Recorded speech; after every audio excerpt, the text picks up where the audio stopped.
Mandara Hastiara Mandara Bashia Uri Mama Bro Shalamandara Bania Shekendere Berial Mahas Kubros Kubronzo Bronzo Brogondari Beriantira Ribana Shal Khatiara La Mahastere Berial Mashuri Mama Bro Ragdana Gadura Balagadina Kare Ketere Meli Malama Shagdana Gaduri Mi Mamro Shanta Brahal Biashente यहोवा हम आपका धन्यवाद करते हैं। यीशु के नाम में आपके चरणों में आते हैं और इस समय के लिए हम धन्यवाद देते हैं जो आपने हमें एक अच्छा समय दिया है। प्रभु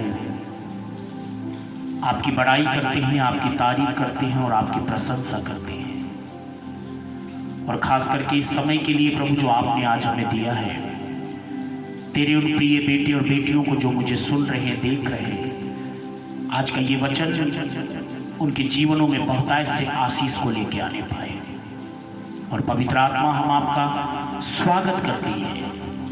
हम में से होकर, हमारे होठों से होकर उन शब्दों को, उन वचनों को जो आप लोगों तक पहुंचाना चाहते हैं, आइए हमारे द्वारा बात करिए यीशु मसीह के नाम में, आमीन।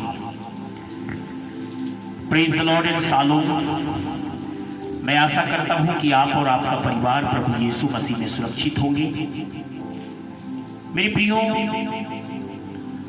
आज जिस विषय को हम सीखने के लिए जा रहे हैं वो विषय बहुत महत्वपूर्ण है। और इस विषय को आप सिर्फ सुने ही नहीं, वरन आप दूसरों तक भेजे भी, ताकि और भी लोगों की जिंदगियों में परमेश्वर का वचन कार्य करे और लोगों की जिंदगियां बदलने पाए। आज जिस विषय के ऊपर मैं, या परमेश्वर जिस विषय के ऊपर बात करना चाहता है, वो विषय है कि हम अपनी आर्थिक तंगी से कैसे छुटकारा पा सकते हैं। आज मैं आपको एक बात बताऊं कि बाइबल के अंदर ऐसा लिखा है कि यदि आप धन के पीछे भागोगे तो धन आपको प्राप्त नहीं होगा। ज्यादा पैसों के पीछे भागते रहेंगे, ज्यादा पैसा। कई लोगों को मैं देखता हूँ रात दिन वो पैसा कमाने के लिए इतना ज्यादा वो दौड़ भागी, भागा दौड़ी करते हैं और फिर भी वो बहुत ज्यादा परेशान रहते हैं। पवित्र बाइबल में पौलुस ने इस प्रकार से कहा है कि जो धन का लोभ होता है वो सब प्रकार की बुराई का जड़ होता है। देखिए, धन बुरा नहीं है, धन अच्छा है, धन हर एक व्यक्ति को चाहिए, लेकिन जो धन का लोभ आ जाता है ना, वो अच्छा नहीं है। आज न जाने कितने ऐसे परिवारों को मैं देखता हूं कि पति भी कमा रहा है, पत्नी भी कमा रही है, बेटा भी कमा रहा है, बेटी भी कमा रही है, घर के सब लोग कमा रहे हैं। कई तो कमाने के लिए विदेशों तक चले जाते हैं, रात दिन कमा रहे हैं, बहुत कमा रहे हैं, लेकिन फिर भी कर्जा चढ़ा हुआ है, कर्जा उतार रहे हैं। न जाने क्या क्या वो ऐसी क्रियाएं करते जा रहे हैं धन के लिए।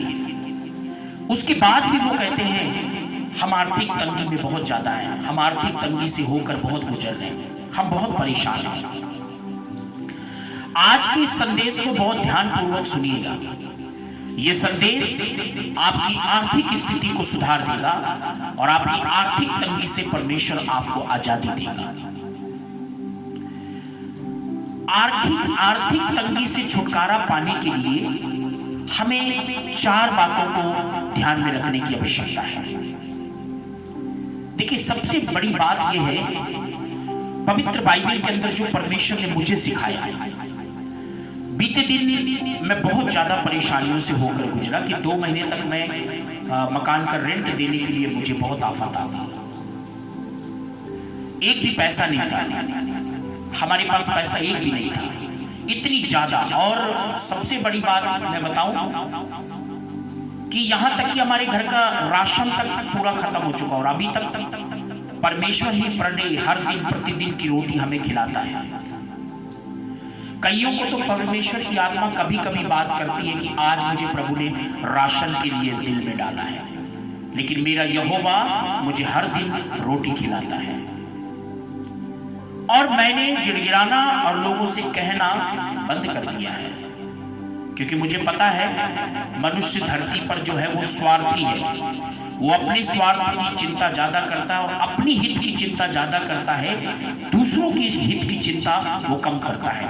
इसीलिए मनुष्यों के सामने हमें गिड़गिड़ाना नहीं चाहिए। पहले मैं लोगों से कहता था, लोगों से बोलता था, लोगों को दान देने के लिए कहता था, दशवांश देने के लिए कहता था। लेकिन जब पवित्र आत्मा ने मुझे एक बार कहा कि बिल्कुल इन लोगों से कहना बंद कर दे, क्योंकि ये स्वार्थी हैं, ये कुछ भी तेरे लिए नहीं करेंगे, ये अपने स्वार्थ को सिर्फ देखते हैं, अपना काम सिर्फ देखते हैं, तेरे पास कमी है या नहीं है, घटी है या नहीं है, ये अपने हाथ को नहीं बढ़ा सकते। ऐसे लोगों को कभी कभी बात आती है, स्मरण आती है। मुझे जो प्रभु ने पहली बात सिखाई, और पहली बात यह है फिलिपियों 4:19 में, मेरा परमेश्वर अपने उस धन के अनुसार जो महिमा सहित है मेरी हर एक घटी को पूरी करेगा। सबसे पहली बात जो परमेश्वर ने मुझे सिखाई, पवित्र आत्मा ने सिखाई कि तू धन के लिए गिड़गिड़ाना और प्रार्थना करना बंद कर। मैंने कहा प्रभु ये क्या कह रहे हैं, पवित्र आत्मा आप ये क्या मुझे कह रहे हैं? प्रभु ने कहा हाँ, पहले तू पैसे के लिए प्रार्थना करना बंद कर, ये रोना गिड़गिड़ाना बंद कर।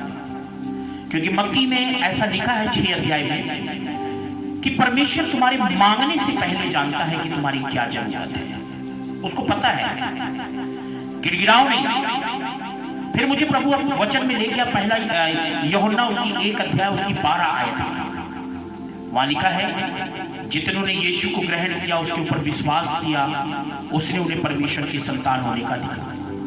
उसने कहा तुम मेरी बच्ची हो, गिड़गिड़ाना बंद करो, ये भिखारियों की तरह भीख मांगना बंद करो।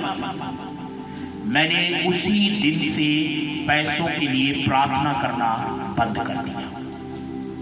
अब मैं पैसों के लिए कभी प्रार्थना नहीं करता। और जो लोग अगर धन के लिए प्रार्थना करते हैं, मैं कहना चाहता हूं कि आप पैसों के लिए प्रार्थना करना बंद कर दें, बिल्कुल बंद कर दें। और मैंने जब ये किया तो मैंने एकाएक देखा कि मेरे 2 महीने का किराया एकदम से मेरे अकाउंट में आ गया, उससे भी बढ़कर आ गया, उससे ज्यादा आ गया। और मैं परमेश्वर का धन्यवाद करने लगा कि प्रभु मैंने 2 दिन उपवास रखे, सच में मजाक की बात नहीं है, हकीकत है। मैं उपवास रख के प्रार्थना कर रहा था कि प्रभु मुझे 10,000 का अरेंजमेंट कर दीजिए, 10,000 का अरेंजमेंट कर दीजिए। मैं प्रार्थना कर रहा था। प्रभु ने मुझे एकदम से कहा ये गिड़गिड़ाना बंद कर, ये भीख मांगना बंद कर।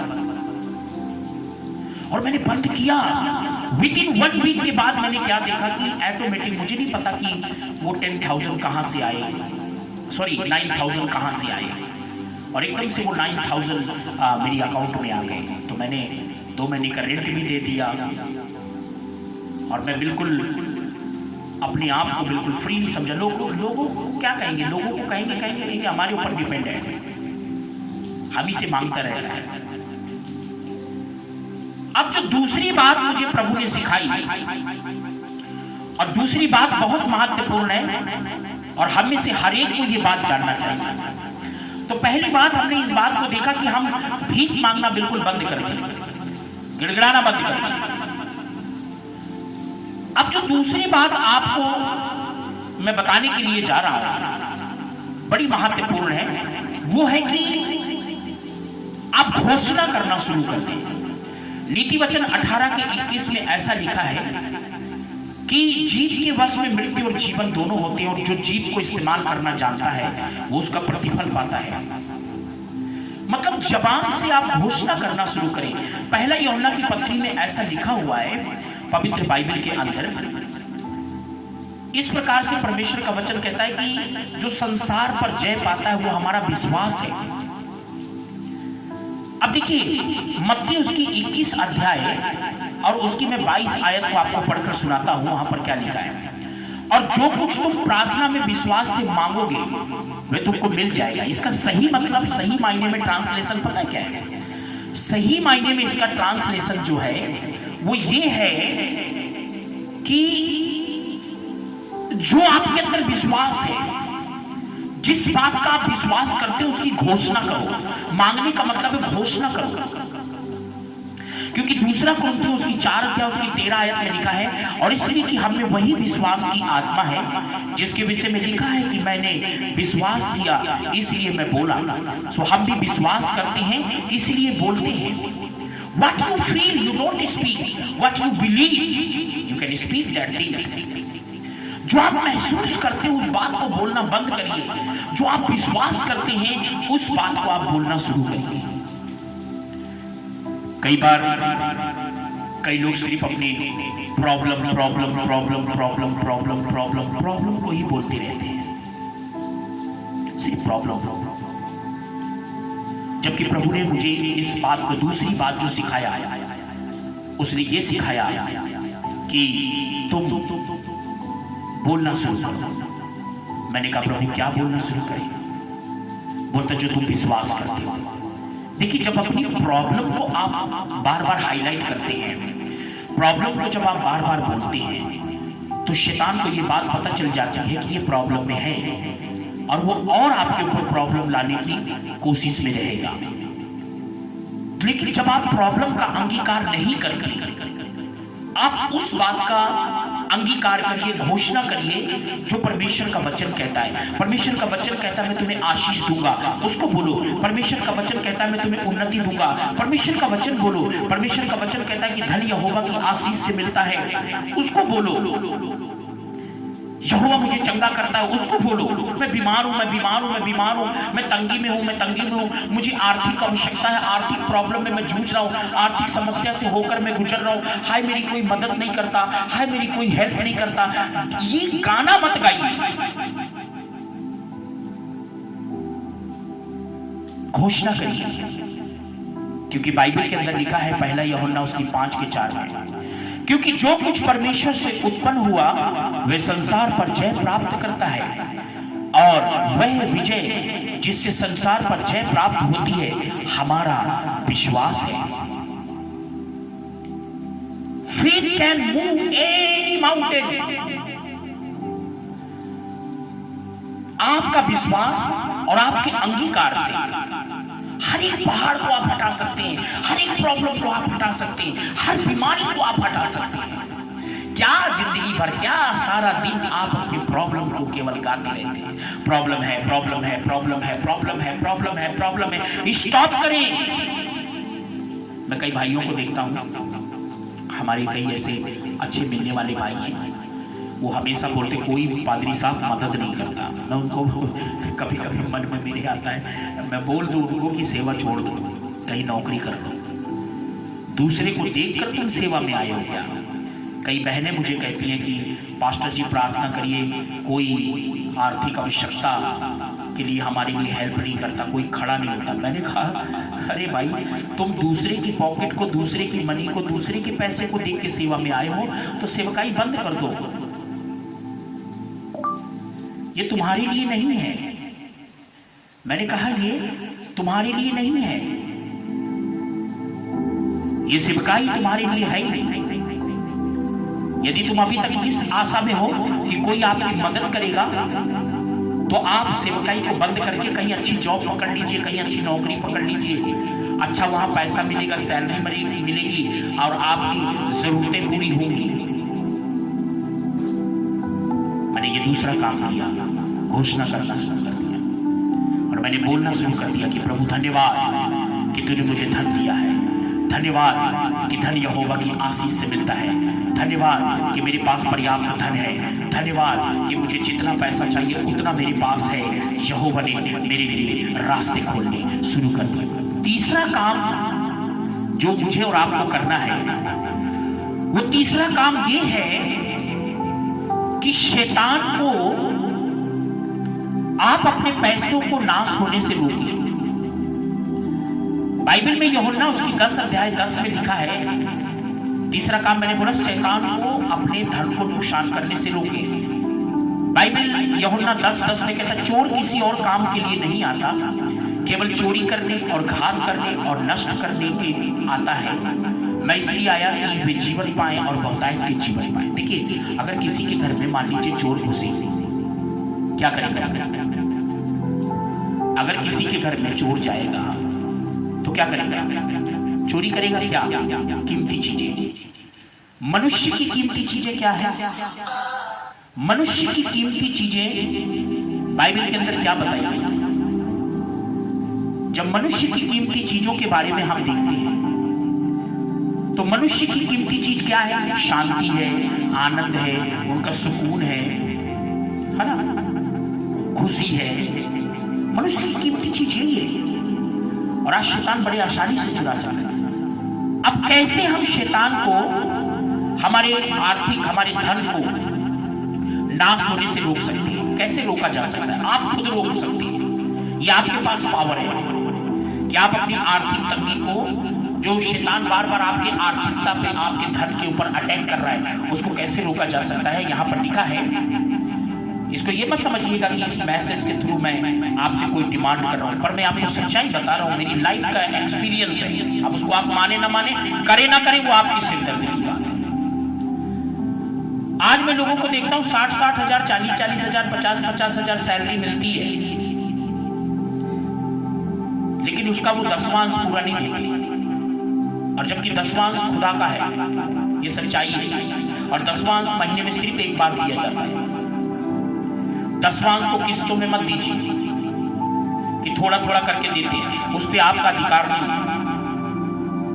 ये सच्चाई है, क्योंकि पवित्र बाइबल मलाकी उसकी 3:10 में लिखा, सारे 10वां अंश परमेश्वर के भंडार में ले आओ कि मेरे भवन में भोजन वस्तु रहे। और सेनाओं के यहोवा का ये कहता है कि ऐसा करके मुझे परखो कि मैं आकाश के झरोखे तुम्हारे लिए खोलकर तुम्हारे ऊपर अपरंपार आशीष की वर्षा करता हूं कि नहीं। आज आर्थिक तंगी में आप इसीलिए हैं, कमाई तो आती है लेकिन पूरा डकार जाते हैं, पूरा गटक जाते हैं।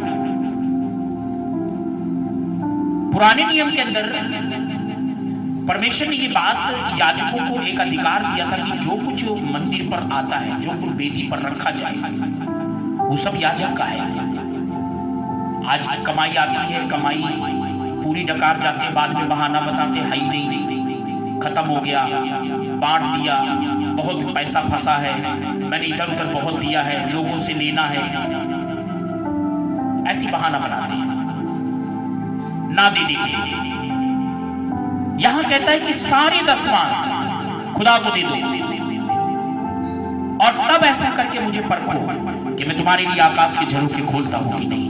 आज आर्थिकता में आर्थिक तंगी इसीलिए लोगों के ऊपर है। आज आर्थिक तंगी में इसीलिए लोग परेशान हैं क्योंकि वो देना नहीं चाहते। अपनी कमाई का 10% वो देते नहीं। अच्छा, जो देता है उसको जाके लोग भी देते हैं कि उसको देने की क्या जरूरत है। तब यहोवा क्या कहता है, मलाकी 3:11, मैं तुम्हारे लिए नाश करने वालों को ऐसा घुड़कूंगा कि वे तुम्हारी भूमि की उपज नाश ना करेगा और तुम्हारी दाख लताओं के फल कच्चे ना गिरेंगे। सेनाओं की यहोवा का यही वचन है। तीसरी बात जो प्रभु ने मुझ रॉबर्ट को सिखाई, तीसरी बात ये है कि अपनी कमाई का 10वां अंश जो है वो तो परमेश्वर को देना मत बंद करना। एवरी मंथ आप देना मत बंद करना। 10वां से रोज रोज नहीं दिया जाता। आपको मालूम है, जब कोई मुझे अपना चंदा देता है, जब कोई मुझे ऑफरिंग देता है, जब कोई मुझे बीज बोता है, कोई भी पैसा, आपको पता है, सीक्रेट बता रहा हूं, मैं उसका भी 10वां अंश निकाल के मैं परमेश्वर के दास को देता हूं। उसका 10वां अंश नहीं तो कई तो पादरी क्या करते हैं, केवल लेते हैं, खुद 10वां अंश कभी नहीं देते। लेकिन जो पास्टर लेता है और देता है उसकी जिंदगी में कभी आर्थिक तंगी नहीं आएगी। ये रियलिटी है, आप अपनी जिंदगी में लिख लें, नियम बना लें। और हर महीना हर एक व्यक्ति को सैलरी मिलती है। और परमेश्वर का वचन हमें क्या कहता है? परमेश्वर के वचन में जब हम पढ़ते हैं वहां क्या लिखा है? व्यवस्था विवरण जब हम निकालेंगे और उसकी 15 अध्याय को निकालेंगे और अगर वहां पर हम आगे पढ़े जाके, वहां लिखा है, क्या लिखा है, सॉरी 16 अध्याय को निकालेंगे तो वहां पर परमेश्वर का वचन क्या कहता है। जब आप पढ़ेंगे वहां साफ लिखा है 15 पद में, जो स्थान यहोवा चुन ले उसमें तुम अपने परमेश्वर यहोवा के लिए 7 दिन तक पर्व बनाना।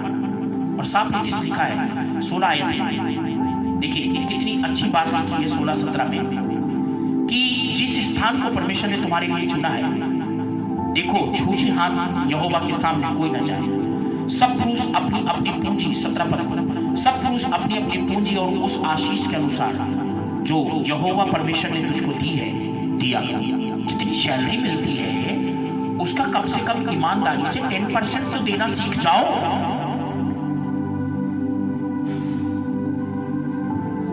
मैं सच बताता हूं कि अगर हर महीने लोग अपना खाली 10वां ईमानदारी से दें, सच बात है, अगर केवल अपना 10वां ईमानदारी से दीजिए तो मैं आपको गारंटी के बाद कहता हूं 1 साल के बाद आप अपनी स्थिति को देखना। बिना कुड़कुड़ाए दीजिए, कुड़कुड़ा कर देंगे तो उसमें कोई बरकत नहीं मिलेगी। अपनी कमाई का आप 10% ईमानदारी से आप देकर देखिए और 1 साल के बाद अपनी स्थिति को देखना, आप राजा बन जाएंगे। राजा, परमेश्वर आपको कहां से कहां पहुंचा देगा इसकी आप कल्पना नहीं कर सकते। देना बंद मत करिए, जितना ज्यादा हो सकता है उतना ज्यादा दीजिए। किसी प्रभु के दास ने कहा कि जितना कमा सकते हो उतना कमाओ और जितना बचा सकते हो उतना बचाओ और जितना खुदा के राज्य के लिए बो सकते हो उतना बो, उतना दो। देना चाहिए, हम देते नहीं हैं। इतनी ज्यादा हमारे दिल में कठोरता आ गई है, इतनी ज्यादा हम कठोर हो गए और फिर बाद में कहेंगे 50,000, 60,000, 70,000, 80,000 सैलरी है, उसके बाद भी कहेंगे प्रार्थना करो, पास्टर जी दुआ करो। क्या दुआ करो? प्रभु इसकी सैलरी को 15,000 कर दे, ये दुआ करो। प्रभु इसकी सैलरी को 20,000 कर दे, ये दुआ करो। प्रभु जो इसकी आमदनी और जो इसका बिजनेस बड़ी रफ्तार में चल पड़ा है, प्रभु उस पर रोक लगा दे। ऐसा कोई प्रभु का दास नहीं करता। हम ऐसे हैं, बाइबल कहती है हम ऐसे हैं जो बहुतों को धनवान बना देते हैं और जब वो धनवान बन जाते हैं तो पलट के देखते भी नहीं है, पूछते भी नहीं है। आज मुझे और आपको अगर अपनी आर्थिक स्थिति सुधारनी है तो पहला काम गिड़गिड़ाना बंद करें, भिखारियों की तरह मांगना बंद करें, पैसों के लिए प्रार्थना करना बंद करें। दूसरा काम, जो आप विश्वास करते हो उसकी घोषणा करना शुरू करें। जो चीज चाहिए उसको बोलो। तीसरी बात, शैतान को अपनी आर्थिकता को नाश होने से बचाइए। खुद आप बचा सकते हैं, आपके हाथ में दो बचेगा। यहोवा ने कहा मैं तुम्हारे नाश करने वालों को रोकूंगा। चौथी और महत्वपूर्ण बात जो मैं आपको बताने के लिए जा रहा हूं, स्वर्गदूतों को आदेश दिया करो। अब आप कहेंगे अरे ये क्या बात कर रहे हैं? आपको मालूम है धरती से ज्यादा स्वर्गदूतों के राज्य में बेरोजगारी है। अब स्वर्गदूत मेरे और आपकी सेवकाई के लिए दिए गए और हम स्वर्गदूतों को कोई काम ही नहीं देते। बाइबल के अंदर मैं एक बात को बहुत अच्छी तरीके से जानता हूं। जब दानियल ने प्रार्थना की तो उसकी प्रार्थना को रोक लिया गया। इनविजिबल वर्ल्ड में, अदृश्य संसार में उसकी प्रार्थना को रोक लिया गया। परमेश्वर ने दूसरे दूत को भेजा, वो उससे लड़ा और तब वो उसकी प्रार्थना का उत्तर लेके आया। तो कहा, उस दूत ने कहा तेरी प्रार्थना तो जिस दिन तुमने किया उसी दिन सुन ली गई थी, लेकिन शैतान ने मुझे रोक दिया था 21 दिन तक। आपको पता है शैतान रोकता है। आप स्वर्गदूतों को आदेश दीजिए। स्वर्गदूत आपके लिए दिए गए और आप स्वर्गदूतों को काम ही नहीं देते, वो आपके साथ खड़ा रहता है। जबकि पवित्र बाइबल को अगर आप पढ़ेंगे, पवित्र बाइबल उसकी इब्रानियों 1:14 में क्या लिखा है? जब हम इब्रानियों उसकी 1 अध्याय और उसकी 14 आयत को पढ़ते, वहां लिखा है, क्या वे सब सेवा टहल करने वाली आत्माएं नहीं जो उद्धार पाने वालों के लिए सेवा करने को भेजी जाती हैं? परमेश्वर ने हर एक विश्वासी को एक स्वर्गदूत दिया है। हर एक विश्वासी के साथ एक स्वर्गदूत चलता है, हर विश्वासी के साथ एक स्वर्गदूत रहता है। हम स्वर्गदूत को कभी आदेश नहीं देते, और स्वर्गदूत क्या पालन करते हैं आपको पता है? क्या पालन करते हैं? 103 भजन संहिता 103 और उसकी 20 आयत को मैं पढ़ूंगा। हे यहोवा के दूतों, तुम जो बड़े वीर हो और उसके वचन के मानने से उसको पूरा करते हो, उसको धन्य कहो। स्वर्गदूतों के सामने वचन बोलो और स्वर्गदूतों से कहो कि मेरे लिए ये करो, तो स्वर्गदूत आपके लिए वो करने के लिए तैयार है। आप बोलो, उनको काम दो। परमेश्वर ने आपको एक दूत दिया, एक स्वर्गदूत दिया है, आप उसको काम दीजिए।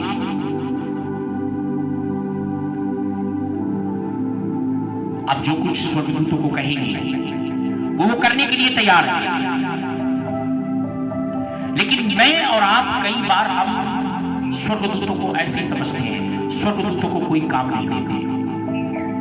आज मैं आपसे कहना चाहता हूं, स्वर्गदूत आपके साथ चल रहे हैं, स्वर्गदूत आपके आदेशों का पालन करना चाहते हैं। आप उनको बोलिए, आप उनको कहिए, आप उनको वचन बोलिए, उनको वचन दीजिए कि हे स्वर्गदूतों, यहोवा के वचन में ये लिखा है, तो मेरे लिए ये करो। वो वचन का पालन करते हैं, स्वर्गदूत वचनों का पालन करते हैं।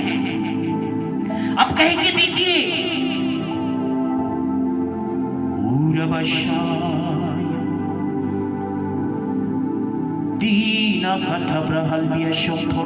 हम बोलते नहीं हैं। ये 4 बातें। नंबर 1, गिड़गिड़ाना बंद करो, पैसे के लिए प्रार्थना करना बंद करो। ये भिखारियों की तरह रे रे रे रे रे रे पैसा दे, पैसा दे, पैसा दे, पैसा दे, पैसा दे, प्रभु पैसा दे, ये कहना बंद करो।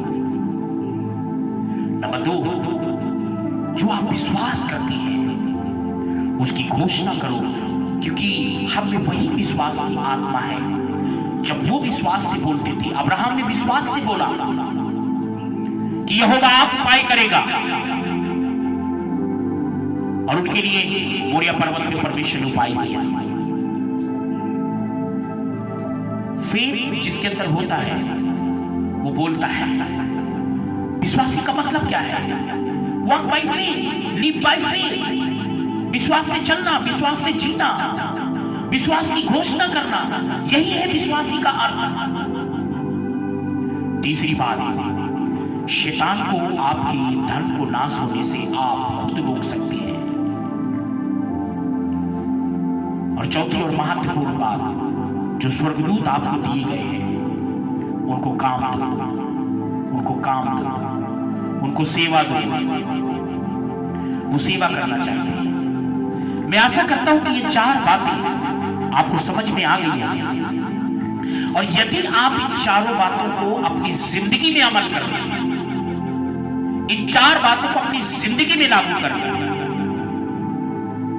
तो मैं गारंटी के साथ कहता हूं, आप कभी आर्थिक तंगी में नहीं रहेंगे, कभी आर्थिक समस्या में नहीं रहेंगे। परमेश्वर आपको आपकी आर्थिक समस्याओं से बाहर निकालने की सामर्थ्य रखता है। वो रेडी है। वो कहता है, भजन यशायाह में लिखा है 59 में, कि मेरे हाथ छोटे नहीं हो गए कि मैं उद्धार ना कर सकूं, और ना मेरे कान बहरे हैं कि मैं तुम्हारी सुन ना सकूं। उसके हाथ छोटे नहीं है। आज भी यशायाह 59 में लिखा है, पढ़िए उसको। मैं सब कुछ कर सकता हूं। उसने कहा, जब मैं काम करना शुरू करूं तो मुझे कौन रोक सकता है? आइए इन वचनों को अपने दिल के अंदर बसने दें। सुनकर सिर्फ ये नहीं, वाह कितना अच्छा प्रचार है, लेकिन इसको पालन करें, इसको अमल करें, इसके अनुसार चलें, तब आपकी आर्थिक समस्याएं दूर होंगी। Let me pray. Heavenly father, तेरा धन्यवाद करते हैं प्रभु, एक एक देखने और सुनने वालों प्रभु, जो तेरे बेटे और बेटियां मुझे सुन रहे हैं, देख रहे हैं, एक एक के ऊपर तेरी आशीष के हाथ आने पाए, और इन वचनों का पालन करने से अगर कोई भी अंधकार की शक्ति, दुष्ट की ताकत इनको रोकती है, मैं यीशु के नाम में डांट देता हूं और तेरी स्वर्गीय झरोखे तेरे बेटे बेटियों के लिए खोल देता हूं। इसी समय खुल जाए। ये 4 बातें जो आज इन्होंने सुना है कि भिखारियों की तरह गिड़गिड़ाना बंद करें, विश्वास की घोषणा करें, शैतान के उनके धन को रोकने से ये खुद रोकिए। शैतान को जो धन का नाश करता है उसको रोकने से ये खुद रोक सकते हैं और स्वर्गदूतों को ये आदेश देने वाले बन जाए। ये 4 बातें इनकी जहन में, इनके हृदय की पट्टियों में लिख जाए। प्रभु एक एक को आशीष दे, यीशु मसीह के नाम में आमीन। जय मसीह।